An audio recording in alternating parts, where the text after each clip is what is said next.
bem-vindos de volta à nossa última unidade da disciplina Fundamentos e Metodologia das Ciências dos anos iniciais do ensino fundamental. Agora, nós vamos tratar das atividades complementares e da produção de material didático no ensino de ciências. Vamos lá?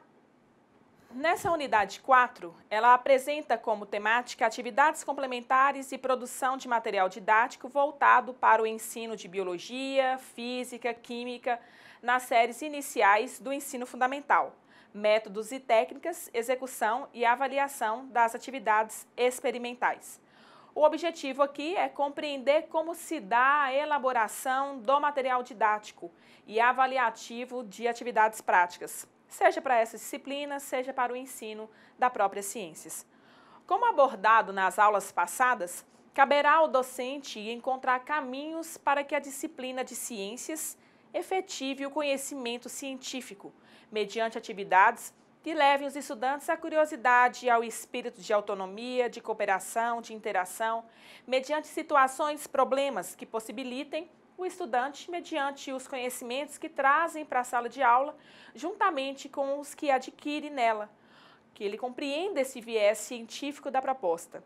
Quando falamos em proposição de problemas, nós temos que considerar que essa situação é uma habilidade importante que o docente deve colocar em prática, principalmente se houver condições de realizar um trabalho coletivo nas escolas. Vez que a troca de experiências e o aprofundamento teórico, eles são requisitos necessários para o crescimento de todo profissional. Nós falamos do ensino baseado em problemas. É uma possibilidade? É. É uma perspectiva? É. É uma perspectiva no cenário construtivista? Sim. Este ensino, mediante a apresentação de problemas, ele tem sido caracterizado no Brasil como uma proposta inovadora, aparecendo como uma abordagem de aprendizagem pela problematização.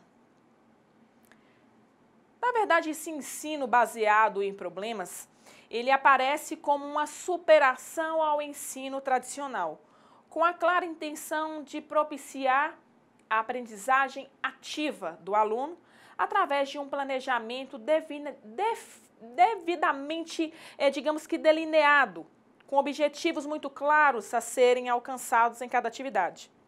Então, quando nos referimos ao planejamento de atividades, por exemplo, de física, química, biologia, ciências, temos que considerar cuidados fundamentais, vez que em todas as experiências elaboradas deverão levar o estudante ao conhecimento científico. A utilização de problemas da vida real, amparadas no entendimento de que a aquisição de conteúdos fundamentais de uma área do conhecimento, ela deve ocorrer pelo desenvolvimento de habilidades, de pensamento e de solução de problema. Ou seja, o estudante, mediante o seu conhecimento prévio, ele vai desenvolver competências e outras habilidades para encontrar o caminho da solução do que foi proposto. Então, ele traz esse conhecimento e, em cima dele, vai ancorar conhecimentos novos. É importante salientar que, por mais cônscios que estivermos e seguros, no tocante à proposição de uma atividade que apresente um novo problema, será sempre importante e necessário o professor, ao introduzir essa discussão pela primeira vez em sala de aula, verificar cuidadosamente se os alunos não apenas se envolvem com entusiasmo na procura de uma solução, mas também se por meio de suas falas, de suas reflexões, eles conseguem enxergar uma explicação coerente com a proposta de ensino assumida pelo professor, levando assim ao conhecimento científico. Então, o docente ele tem que estar atento a esses objetivos estabelecidos em cada aula. Se a proposta metodológica ela foi aceita, se atingiu o que era esperado, como realizei a avaliação dessa atividade, quais foram as habilidades, as competências que eu quis desenvolver no estudante, dentre outros apontamentos. Então, caberá ao professor essa análise em todas as atividades que ele desenvolver. O papel principal do professor será o de criar situações, problemas, de coordenar o aluno no caminho dessa resolução. É uma proposta de caminho de aprendizagem significativa. Mas dependerá muito da atuação também do próprio professor. E como professor, ele deve desenvolver essa atividade. Ele tem algumas ações que são específicas, que devem ser observadas? Sim. As ações do professor devem envolver a formulação de diferentes tipos de problemas e possíveis estratégias de sua solução. Ou seja, não é só apresentar um problema. Eu preciso ter um problema, eu preciso ter objetivos, eu preciso saber quais são as habilidades, quais são as competências que serão desenvolvidas no aluno. Questionamento dos alunos sobre o seu processo de aprendizagem com perguntas metacognitivas, ou seja, eu devo levar o aluno a discutir, a pensar como faz as coisas, sobre como ele está aprendendo.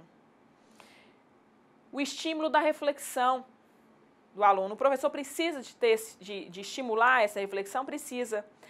O aluno precisa ser estimulado para conhecer sua aprendizagem e seu próprio desempenho. Então, o papel do professor ele é de facilitador, mediador, orientador, coaprendiz, mentor, consultor desse processo de ensino. Por mais difícil que possa parecer a construção de um novo problema, todo o trabalho será devidamente recompensado, não somente pela satisfação do estudante em estar colocando em prática tal situação, mas principalmente quando os objetivos das atividades foram alcançados e os estudantes compreendem a matéria e resolvem o problema apresentado. Sendo assim, terá o professor alcançado o que foi proposto, valerá todo o esforço individual, coletivo do professor que busca um aperfeiçoamento profissional. Fato é que a situação, problema, como um debate científico em sala de aula, onde se estimula os conflitos sociocognitivos potenciais, é condicionador eficiente quando bem conduzido, de uma aprendizagem realmente significativa.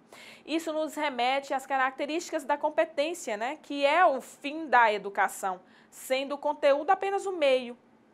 Competência ela tem como característica a tomada de decisão e a mobilização de recursos. E essa situação ela é possível ser verificada quando se leva o estudante à curiosidade, quando instiga a uma resolução de um problema, vez que eles serão protagonistas do conhecimento. E como eu disse para vocês, o professor como um gestor entre o saber e o aluno. Barrows descreve os novos passos, os passos, digamos, básicos que compõem esse caminho seguido pelo aluno na aprendizagem. Eles devem ser organizados em grupo aos alunos, será apresentado um problema para examinar, para discutir, definir como solucioná-lo, partindo dos conhecimentos que já têm, seja nas disciplinas de ciência, física, química, biologia. Os alunos eles vão identificar aspectos ou dimensões do problema que não compreendem ou não sabem, levando o quê?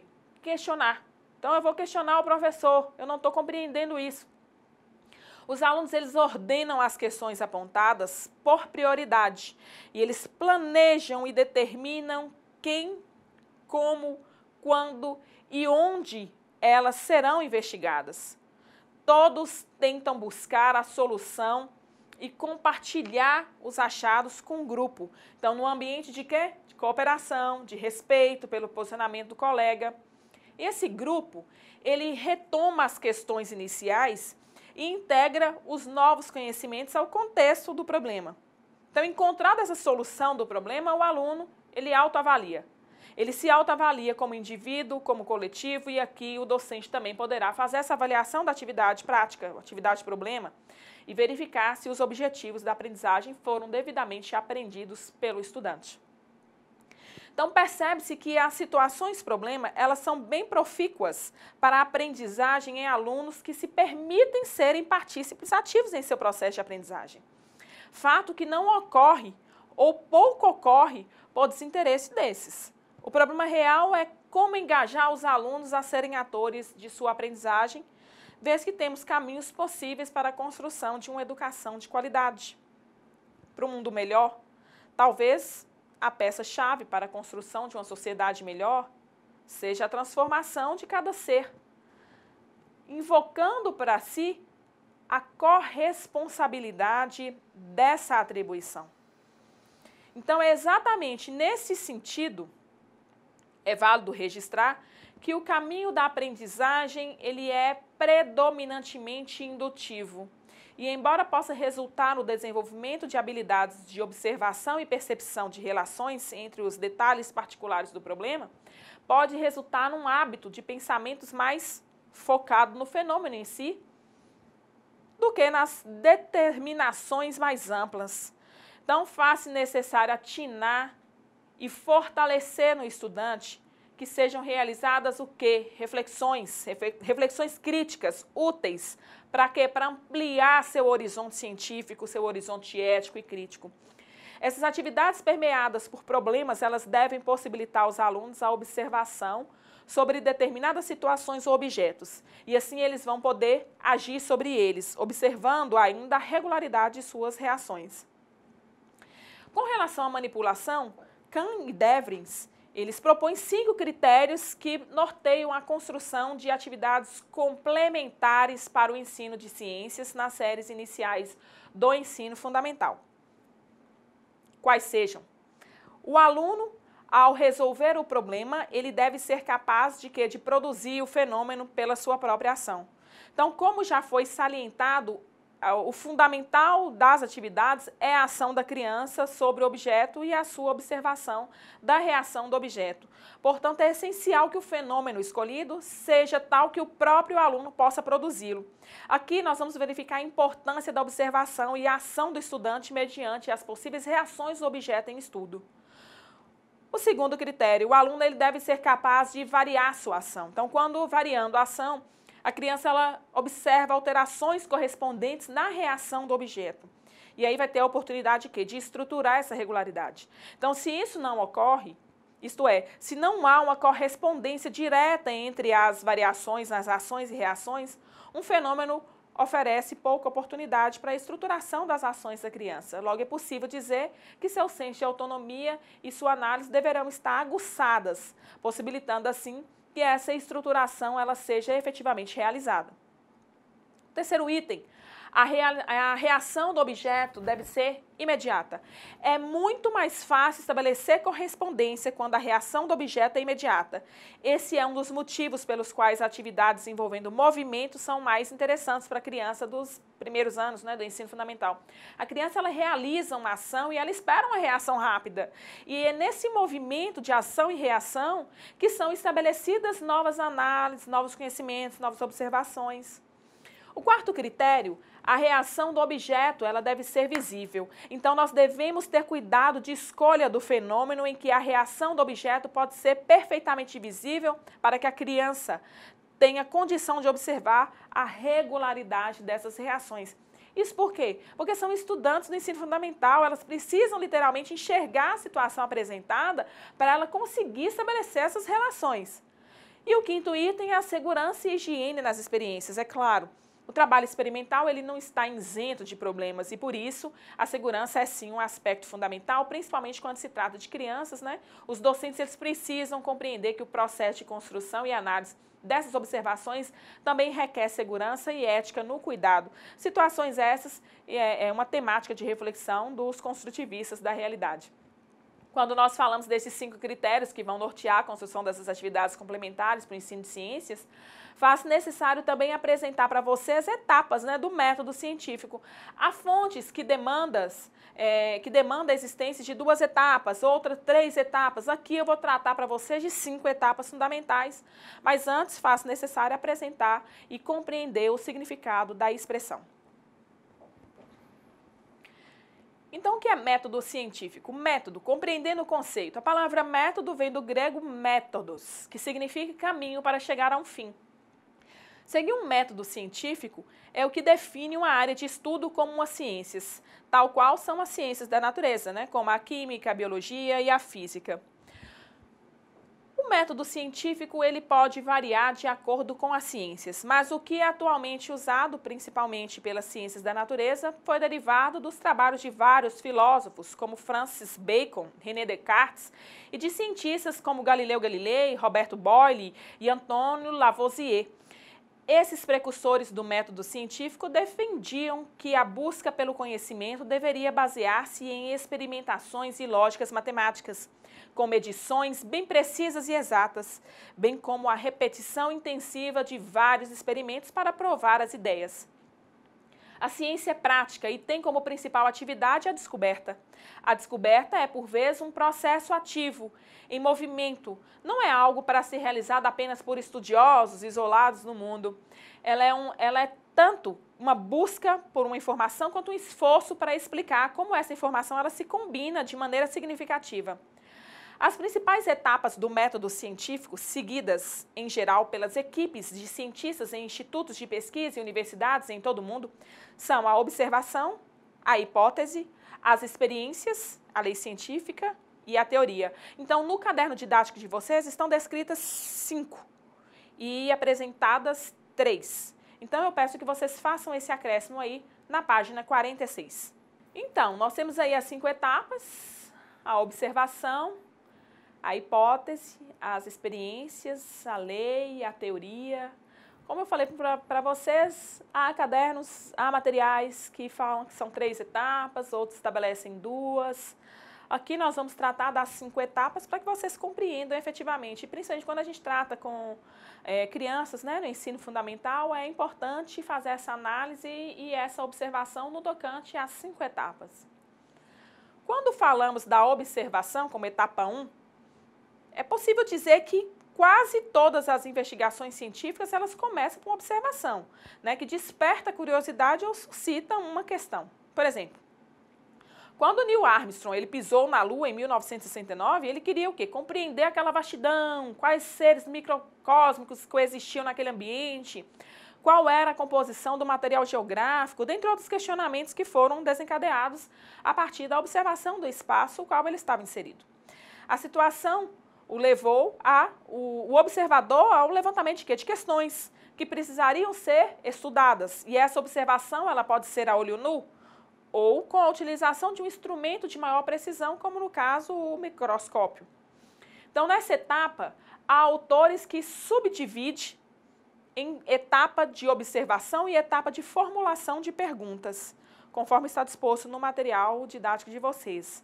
Neste cenário de questionamentos, tem-se a segunda etapa, sendo ela a formulação de hipótese.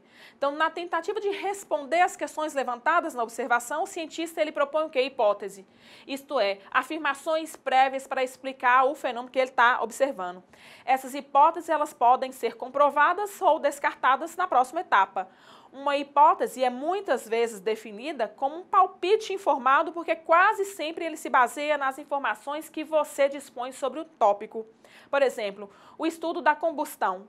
Uma hipótese levantada seria a de que a queima só ocorreria quando o combustível, que é o material inflamável, estivesse na presença de quê? De oxigênio.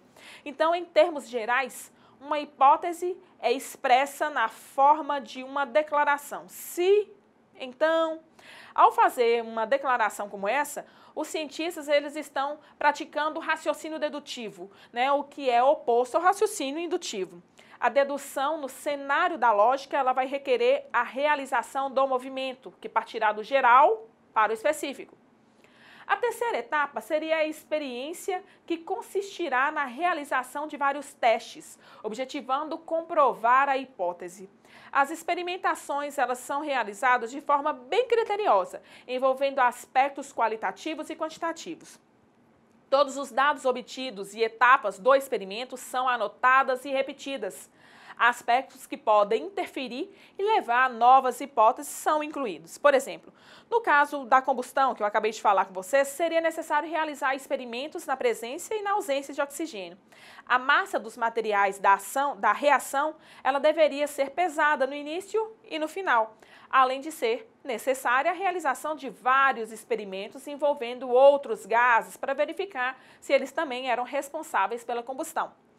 A quarta etapa seria a lei, e assim podemos dizer que com os experimentos repetidamente realizados e comprovados, o cientista ele pode chegar a certas conclusões.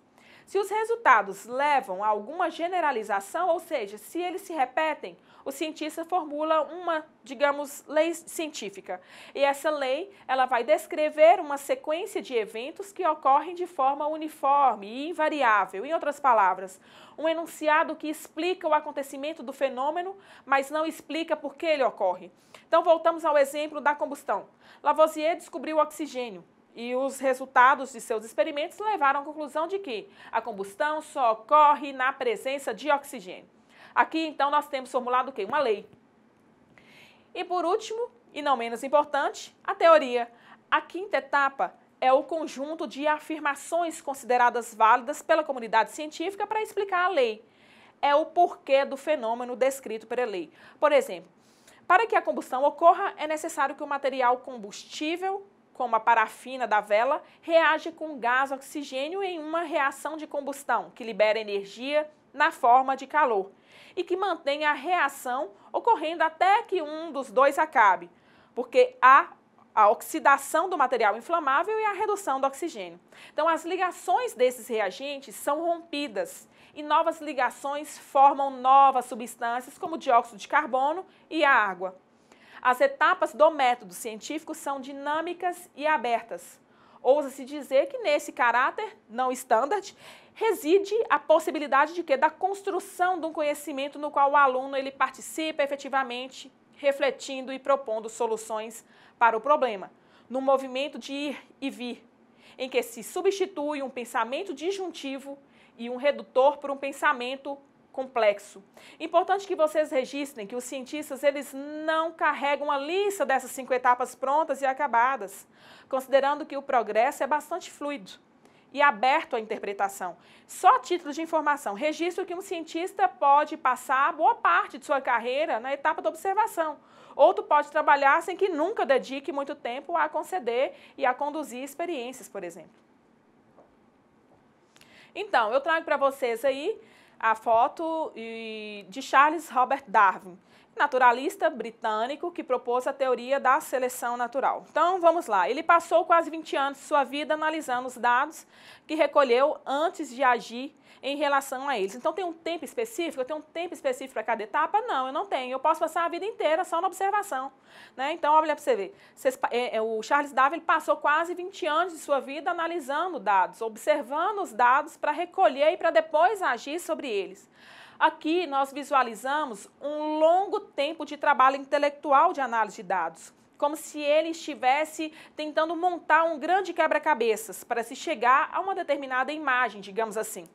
Ademais, ninguém argumentaria que a sua teoria de seleção natural é menos valiosa ou menos científica porque ele não seguiu rigorosamente o processo das 5 etapas. Vocês compreendem?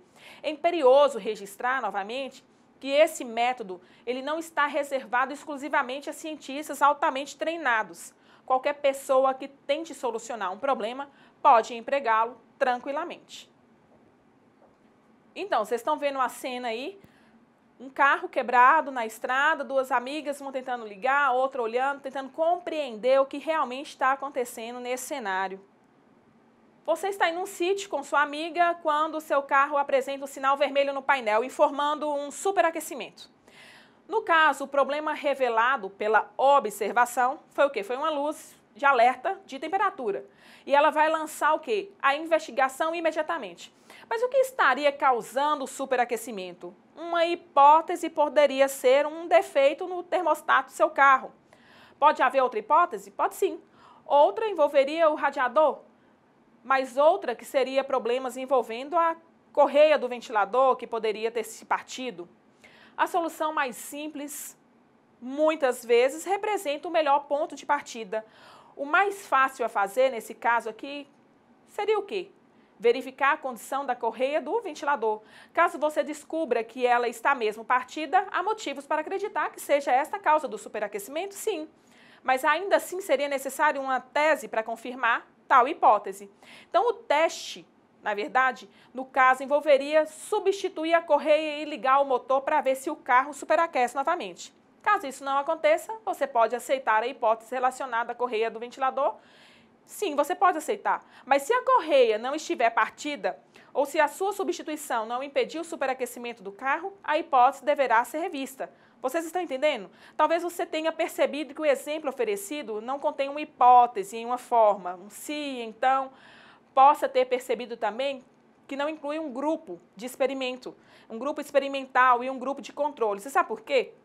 Porque eu apresentei para vocês uma situação do cotidiano, um problema cotidiano, e essa situação, ela não requer esse tipo de formalidade. Ela exige somente uma abordagem lógica e uma progressão de pensamento que resulte em uma hipótese passível de teste. Então, vamos tratar de apresentar as fundamentações e situações das técnicas de ensino mais comuns, utilizadas, apropriadas e produtivas à introdução da ciência, a fim de atingir seus objetivos em sala de aula. É sabido que o sucesso de qualquer técnica, utilizando qualquer situação, ela dependerá da habilidade do docente. Logo, não será a técnica mais em si, nem o exemplo usado que servirão de parâmetro para o sucesso ou fracasso instrucional, e sim a habilidade que o fará utilizar bem delas. Então, quando falamos de técnica e método para o ensino de ciências, nós vamos aqui embasar nossos estudos em George Henning, especificamente em sua obra Metodologias do Ensino de Ciências, apresentando, para tanto, algumas possibilidades para o professor trabalhar experiências científicas no chão da sala de aula ou fora dela, né, na interação com o contexto geossocial em que a comunidade escolar está inserida. Ao falarmos do ensino de química, por exemplo, nós podemos nos remeter na implementação de aulas práticas ao método da descoberta, como principal alternativa metodológica viável. Aí na tela nós temos aí um método da descoberta, ele também vai contribuir para o desenvolvimento do exercício científico. Esse método, por vezes, ele favorece a construção do conhecimento científico, que será desenvolvido através de quê? Através de exercícios mais ou menos direcionados, que irão estimular o fazer e o pensar, isto é, essas atividades, elas proporcionarão no estudante o contato, né, a manipulação de material, levando a reflexões, a tomada de decisões e até mesmo de conclusões de sua prática. Ensinar química através da descoberta implica em desenvolver nos alunos habilidades e atitudes científicas. A descoberta, seja ela feita através do método científico, de uma maneira formal ou não, ela vai desencadear na utilização constante de habilidades como observar, medir, comparar, formular hipóteses, construir gráficos, analisar e interpretar esses dados, definir operacionalmente, né, concluir entre eles. O docente, ele tem como função de orientar e ajudar o estudante para que essa descoberta ocorra. E ele precisa de criar condições para isso. Condições, caminhos que facilitam essa descoberta. Nesse cenário, o docente poderá assumir diferentes graus de responsabilidade. O professor, ele poderá preparar todo o cenário da descoberta, auxiliando o estudante na execução de determinadas atividades, orientando o aluno a executar atividades determinadas previamente como o máximo de precisão. Então, essas são chamadas de descobertas dirigidas. O professor está lá, está dirigindo, está acompanhando. Do outro lado, o professor ele pode deixar o aluno determinar inteiramente as condições de sua descoberta. Então, o aluno ele escolhe um problema, um assunto para investigar e ele executa as atividades que ele mesmo determina. Essa descoberta ela é inteiramente sem previsão e preparo prévio do professor, que passa a funcionar como um orientador propriamente dito. Então, aí nós temos o método, né? O método da descoberta e as três técnicas. A redescoberta, os projetos e a solução de problemas. No método da descoberta, é possível registrar três técnicas que vêm sendo utilizadas com mais frequência. A técnica da redescoberta, como vocês viram, a técnica de projetos e a técnica de solução do problema. No que tange à técnica da redescoberta, é possível dizer ser a mesma um recurso didático através do qual o professor ele propõe aos alunos atividades práticas e, por meio do desenvolvimento experimental, ele conduz, ele observa, interpreta os resultados, os alunos, né? Capacitando-os a concluírem por si só essa atividade. Então, aqui o estudante desenvolve suas atividades sem conhecer os objetivos finais a serem atingidos. Somente perceberão os objetivos ao alcançarem determinada fase do trabalho ou quando chegarem à sua finalização. Essa técnica ela se desencadeia em duas modalidades, sendo a primeira o trabalho experimental realizado pelo professor, ou seja, Aqui os estudantes atentamente acompanham o trabalho e, de acordo com as suas observações, eles elaboram e registram suas conclusões. Nessa modalidade, conforme a oportunidade e a conveniência, os alunos podem intervir diretamente na atividade experimental que está sendo realizada pelo professor. Essa modalidade ela é normalmente utilizada quando há pouco material disponível ou trata de material difícil de manuseio, assim somente o docente realiza a atividade e o aluno registra suas impressões e conclusões. Nessa proposta, o professor inicialmente faz a apresentação de suas explicações iniciais e posteriormente executa a experimentação e procura fazer com que os alunos acompanhem o trabalho e elaborem as suas conclusões. Na segunda modalidade da técnica da redescoberta, o trabalho é realizado diretamente pelo aluno. Então, a quem vai caber a efetiva realização desse experimento. O docente ele fará a indicação do material, o procedimento adequado à realização da atividade. Ele poderá auxiliar o aluno na montagem dos experimentos e induzi-los a observarem corretamente e chegarem às suas próprias conclusões. Fato é que, em qualquer modalidade de redescoberta, caberá ao professor identificar um tema objetivo que justifique o trabalho a ser iniciado e o tempo a ser utilizado, verificando a viabilidade, a execuibilidade e a adequação da execução da atividade, bem como fazendo o levantamento do material experimental e bibliográfico a ser utilizado, estabelecendo um modo operacional de acordo com as possibilidades, no caso, o material disponível, o local, etc. É conveniente que o professor ele repasse aos estudantes por escrito o roteiro do que está sendo proposto na atividade. Assim, os objetivos dessa atividade serão atingidos mais rapidamente. O roteiro será importante, vez que o desenvolvimento do trabalho ele pode requerer um conhecimento prévio. E os alunos eles podem não ter esse conhecimento. Então, é sempre importante rememorar algum fato que possa servir de suporte para a redescoberta. Lembrando-se sempre de que a redescoberta se dá em situações de investigação, nas quais se parte dos fatos experimentais para as conclusões e generalizações. Isso vai contra os experimentos, presentes em certos livros didáticos que vêm para confirmar a verdade que os livros proclamam. A ciência ela funciona e parte da realidade experimental para generalização. Então, esse é o procedimento correto. E essa técnica da redescoberta, ela apresenta alguma vantagem? Essa técnica, ela apresenta quais vantagens? Eu falo tanto da técnica da redescoberta, mas ela apresenta alguma vantagem específica para que o professor a coloque em prática em sala de aula? Como principais vantagens da redescoberta, nós podemos citar algumas, sendo elas: as atividades propostas, elas provocam o aluno a realizar observação, a pensar, a concluir, com o mínimo de intervenção por parte do professor. O envolvimento direto do aluno nos trabalhos elimina a simples memorização das aulas expositivas.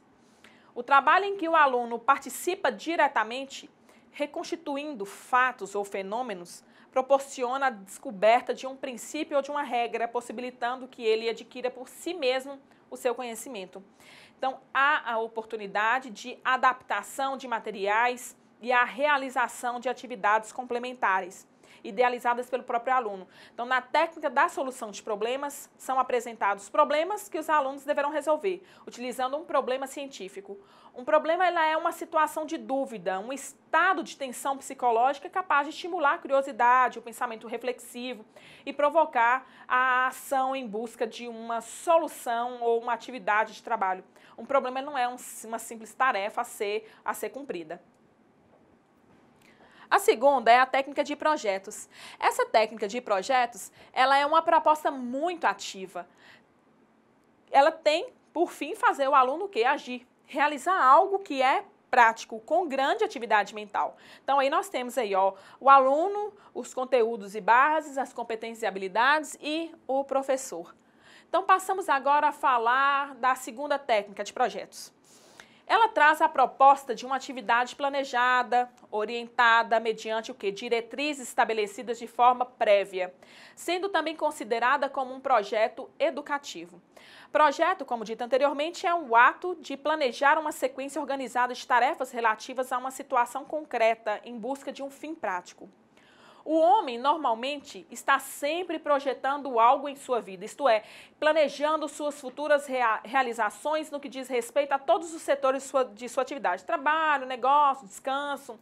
Pode-se dizer mesmo que todas as ações humanas conscientes são, em última análise, a realização de projetos. Podemos ainda dizer que projeto é um ciclo de atividades que vai do cérebro às mãos, sendo, portanto, capaz de promover uma educação funcional, transformando a atividade do aluno de ser passivo a ativo, que concebe, prepara e executa o seu próprio trabalho. Em educação científica são usados principalmente 4 tipos de projetos. Nós temos aí um projeto construtivo, que é a realização prática capaz de promover melhor o entendimento de uma situação e desenvolver a criatividade. Nós temos um exemplo, é a construção de um destilador para a separação de misturas homogêneas de sólido e líquido. O segundo é um projeto problemático, que é uma atividade que visa a solução de um problema no plano teórico, prático ou teórico-prático. Exemplo, como separar o sal da água do mar, né? O terceiro projeto experimental, que é o caso da investigação, a organização de uma sequência experimental com o fim de atingir determinado objetivo ou comprovar um ou mais fatos conhecidos. Nesse tipo de projeto, o investigador, através da realização do experimento, ele obtém os dados experimentais e interpretando e concluindo operacionalmente. O quarto aí, nós temos o projeto de levantamento, o survey, que é a coleta, a ordenação e a manipulação de dados, já conhecido com o objetivo de constatar e divulgar um fato. Nesse tipo de projeto, não existe uma interveniência do investigador sobre a amostra do objeto da investigação. Eles apresentam etapas específicas que vão desde a identificação da situação até a análise dos resultados do trabalho realizado. Então, nessa técnica, o papel docente é de orientar o trabalho e tendo como principal preocupação a orientação na escolha do projeto para que a atividade realizada pelo aluno seja execuível e conduza a objetivos válidos, né? Isto é, seja realmente útil. Originalmente, a técnica de projetos era usada apenas nas séries iniciais do ensino fundamental, só que hoje a sua utilização também é ampliada para o ensino médio. Essa técnica é um caminho contra o verbalismo, o memorismo e tem o mérito de ser, antes de tudo, um dos meios didáticos eficazes contra tal situação. A execução de um projeto sério deve proporcionar aos alunos mais do que lhes conferir conhecimento, a oportunidade de desenvolver suas capacidades, seus hábitos e atitudes. Quais as vantagens da técnica de projeto para o ensino de ciências? Elas podem ser assim resumidas no despertar o interesse do aluno, conduzir a ação, as atividades, elas são práticas, elas atendem diferentes indivíduos, despertam interesses vocacionais e desenvolvem personalidades. Além dessas vantagens gerais, a técnica dos projetos contribui especificamente no desenvolvimento das capacidades de observação, de raciocínio, o método de trabalho, iniciativas de autodireção, criatividade, cooperação, responsabilidade, autoexpressão. Como resultado didático, essa técnica de projeto em aula, ela tem apresentado como resultado didático o mérito de familiarizar o aluno com o modo de trabalhar, né, que ele frequentemente vai encontrar no plano prático e corrente e na resolução de problemas pessoais e até mesmo comunitários. Então, nós recomendamos que a técnica de projetos ela seja assim executada. E aí nós temos a técnica de resolução de problemas, né? Na área da educação, ela é considerada por muitos especialistas como uma metodologia de ensino, pois pode proporcionar ao aluno a capacidade de aprender a aprender. A resolução de problemas, ela possibilita a apresentação de situações reais e sugestivas que exigem dos alunos uma atitude ativa ou um esforço para buscar suas próprias respostas. Esse ensino, ele pressupõe promover no aluno o domínio de certos procedimentos, assim como a utilização dos conhecimentos disponíveis para dar resposta a situações variáveis e diferentes. O método de resolução de problemas, que nós acabamos falando anteriormente, mas lembrando que o mesmo ele tem um propósito de colocar o aluno como partícipe ativo no processo de construção de conhecimento, instigando a busca de caminhos e solução para o problema apresentado, despertando a curiosidade, a autonomia, a responsabilidade no seu processo de construção de aprendizagem, seja no cenário de ciências ou em outra disciplina. Essa técnica terá sempre esse viés. Então, agora nós vamos para a atividade. Após a explicação de toda a matéria, o que vocês apontariam como a real importância do método científico para o ensino de ciências nos anos iniciais do ensino fundamental? Eu peço que redigam individualmente um parágrafo, tecendo a sua compreensão, que posteriormente será apresentada num grupo de... Então, gente, de volta. Por fim, trazemos o seguinte questionamento, né? Qual a real importância do método científico para o ensino de ciências nos anos iniciais? O método científico, ele se apresenta como uma tentativa de quê? De minimizar a influência da parcialidade que o responsável pela experiência possa apresentar, resultante de crenças pessoais, bem como de crenças culturais, o que significa que qualquer ser humano espontaneamente filtra as informações tendo por base as experiências vivenciadas. Caso o problema apresentado seja um problema doméstico, essa questão da parcialidade ela não é uma questão séria, mas na comunidade científica, em que os resultados têm que ser revisados e reproduzidos em sua fidedignidade, a parcialidade é sim uma postura a ser evitada a qualquer custo, por exigência do próprio cenário científico. O método científico tem essa função, qual seja de oferecer de forma objetiva e padronizada uma abordagem que conduzirá às experiências e à melhoria nos resultados obtidos. Essa abordagem científica empregada nas investigações concedem aos pesquisadores confiança na condução de seus trabalhos. Mesmo com uma metodologia rigorosa, alguns cientistas ainda cometem erros. Espero que tenham compreendido a matéria explicada e que façam a diferença no ambiente profissional que forem executar as suas atividades laborais. Peço que fiquem atentos às avaliações que estarão elencadas no cronograma da unidade e que façam do estudo uma situação constante na vida de vocês. Um grande e fraterno abraço da professora Renata Nobre. Tchau, tchau.